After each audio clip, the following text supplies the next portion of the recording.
Hello students, myself Virendra Kumar Maurya, Associate Professor, Department of Electrical Engineering, School of Engineering, Babu Banarsi Das University, Lucknow. I welcome all of you in this video lecture. Please see this lecture thoroughly from beginning to end. I have covered so many important topics in this video. Now please see the board.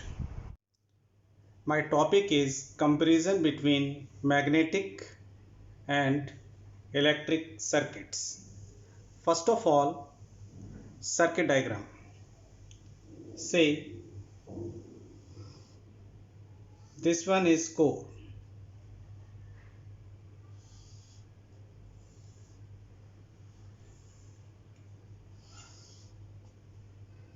Right?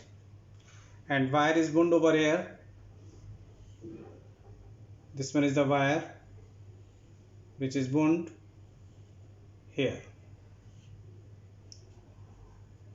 Current which is flowing in this wire is alternating in nature.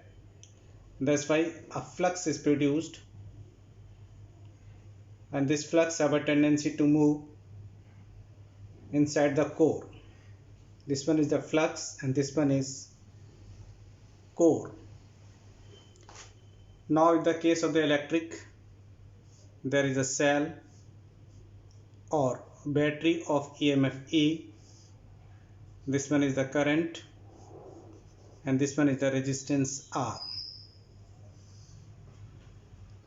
So this is about the magnetic circuit and this one about the electric circuit. Closed path for magnetic flux is called magnetic circuit and closed path for the electric current is called as electric circuit. Here magnetic motive force and here electromotive force. For the flow of current, electromotive force is responsible, and for the flow of flux, MMF, magnetic motive force, is responsible. Right? In this case, there is resistance, but in the case of the magnetic, it is reluctance. It is represented by R and it is represented by S. Once the EMF is divided by R, it becomes current, and here MMF is divided by reluctance, then it becomes flux, that is magnetic flux.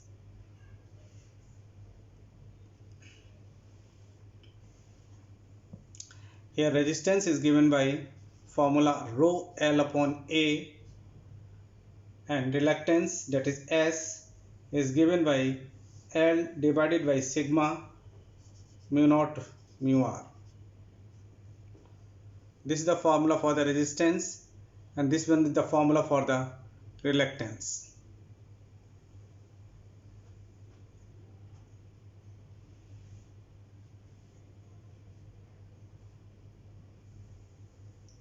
Flux divided by area is known as flux density V.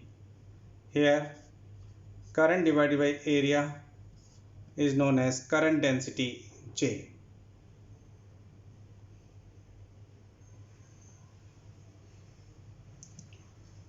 In the case of electric circuit, voltage drop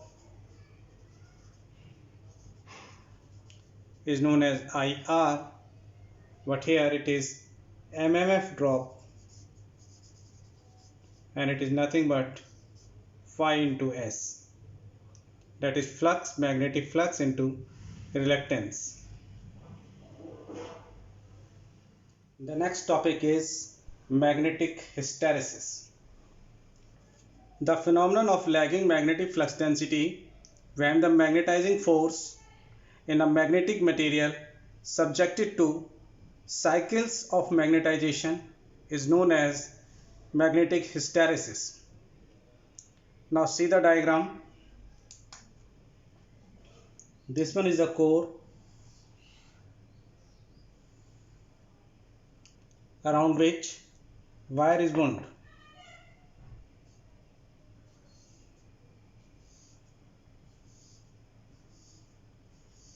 There are so many number of tons of wire over here. Now these are the 2 points of this coil.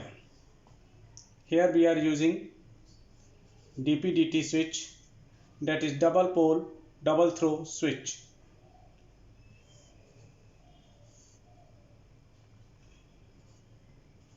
This one is the DP-DT switch, and which is connected with the supply. Here this one is the ammeter, and this one is the variable resistance.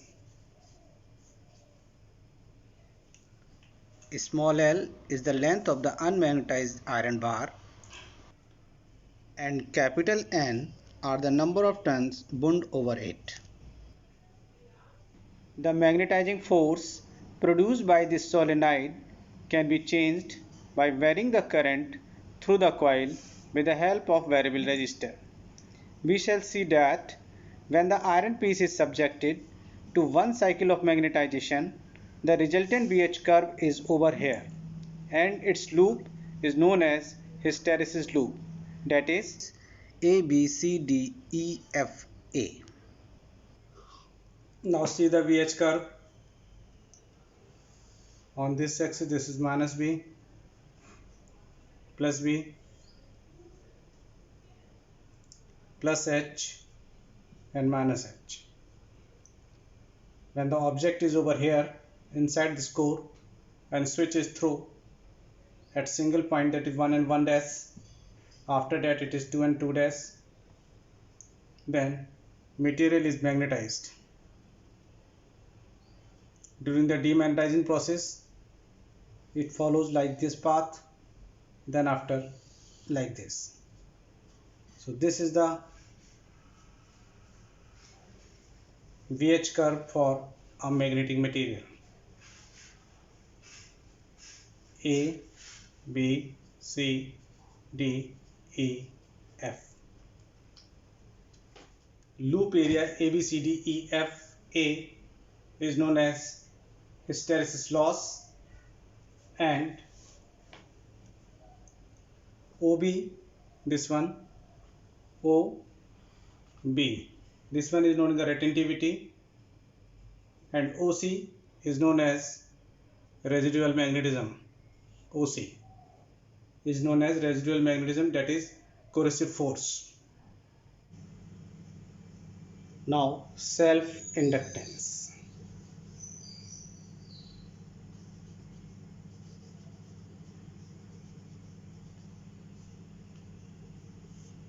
What is self-inductance? It is represented by the letter L. The property of a coil that opposes any change in the amount of current flowing through it is called self-inductance, or you say it is inductance. Its unit is Henry. Unit Henry. Now see the diagram. This one is a solenoid.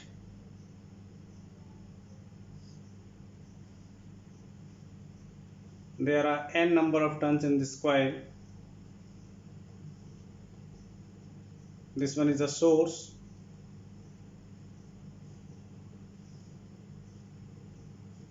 Right? And current is flowing in this wire. Say it is I.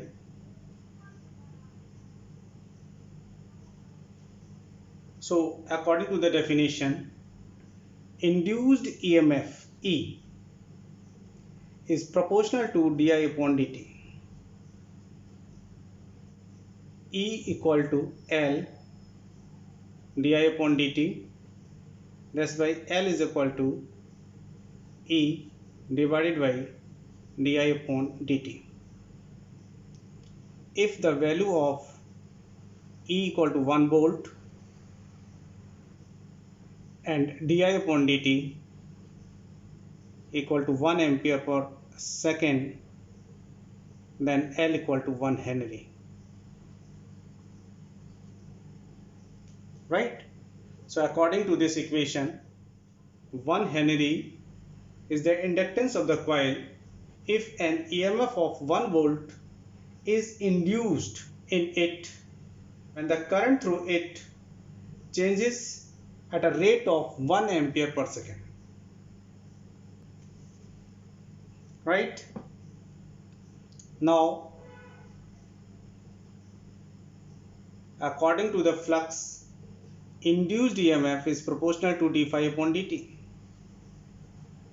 So the induced EMF is equal to N d phi upon dt. Why this equation? And this one, Li is equal to N phi. So the L is equal to N phi divided by I. If I equal to 1 ampere, N phi is equal to 1 Weber turn, then we can also define the inductance. Now listen the definition.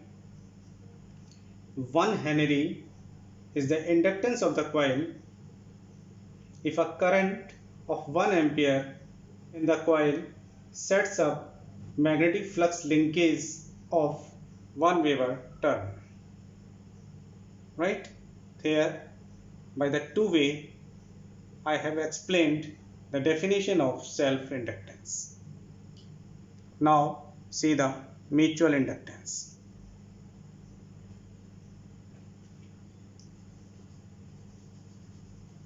Mutual inductance. See, these are the two coils. This one is the coil V and this one is the coil A,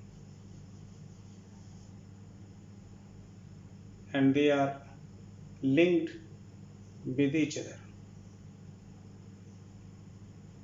This one is the flux phi.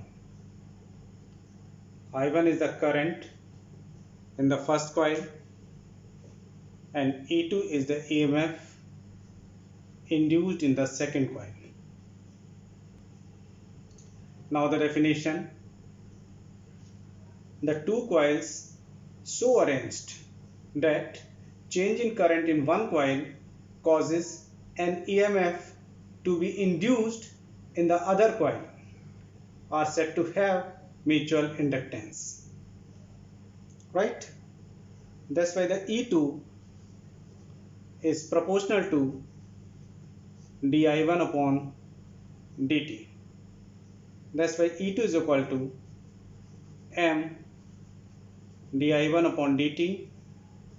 M is equal to E2 divided by di1 upon dt. If the value of E2 is 1